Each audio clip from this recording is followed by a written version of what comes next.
अंजुम से मालूम था कि अंजुम पूछेंगे क्या। हालांकि जो गंभीर सवाल थे उन्होंने पूछे नहीं। मैंने उनसे बाद में कहा कि यार ऐसे सवाल सिर्फ पूछते हो जिसमें झगड़ा लड़ाई हो, इससे फायदा क्या है।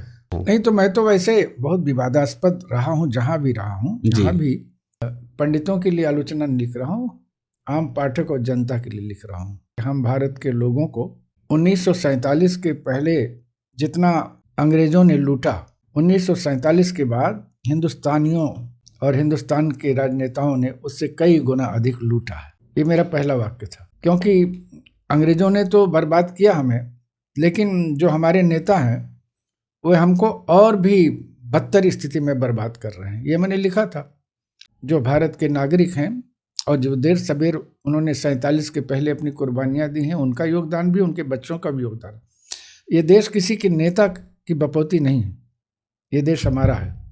कि आप किसी बड़े पद पर बैठने से बड़े नहीं होते, आपका व्यक्तित्व बड़ा होना चाहिए। और व्यक्तित्व आता है रचनाशीलता से, आपकी चिंतन से, आपकी सोच से।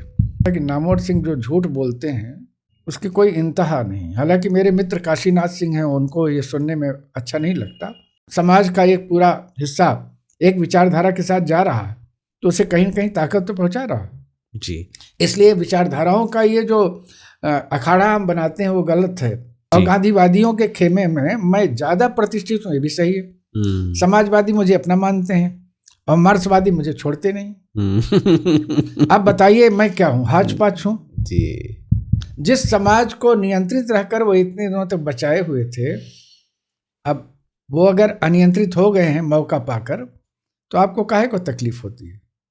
इसी में मैं अगर जोड़ना चाहूँ कि विवाह एवं परिवार संस्था को लेकर के जो चिंता जाहिर की जा रही है, इससे ही कैद बताया जा रहा है और इसी में भविष्य भी देखा जा रहा है। इसको आप कैसे देखते हैं? नहीं, पहली बात यह है कि जिसका विवाह होना है वही तय करे। वाह, बहुत सही, सीधी सी बात। वही जाति भी तय करे, वही व्यक्ति भी तय करे। शादी मेरी होनी है, आप परिवार की भैंस देख रहे हैं, खेत देख रहे हैं, लड़की चाहे जैसी हो, लड़का चाहे जैसा हो। ये कौन सा न्याय है। जब किसी कलाकार को या सर्जक को यह बोध हो कि वो रच रहा है तो भाव में रहता है। जब इस बोध से परे चला जाता है तब वो महाभाव में रहता है कि वो रच नहीं रहा, वो तो उसके माध्यम से हो रहा है।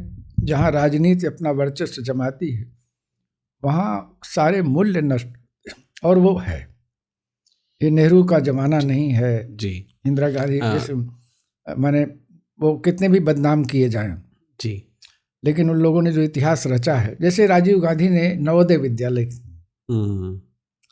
अभी तो आप देख रहे हो कि सरकार प्राइमरी स्कूल को बंद करने की कगार पे है। जी हाँ। इसलिए कि जब बंद हो जाएंगे तो सरस्वती शिशु मंदिर खोलने की जगहें मिल जाएंगी। लेकिन लोग अभी भी अपने पेट की लड़ाई लड़ रहे हैं जबकि राष्ट्र संकट में है।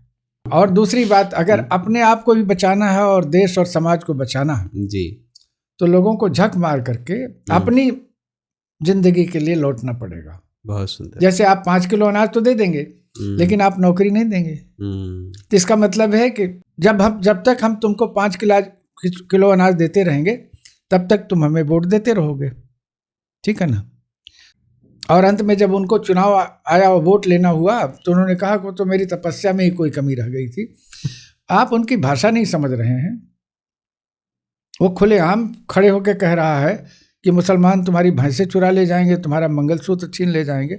उसकी औकात और हिम्मत तो देखिए।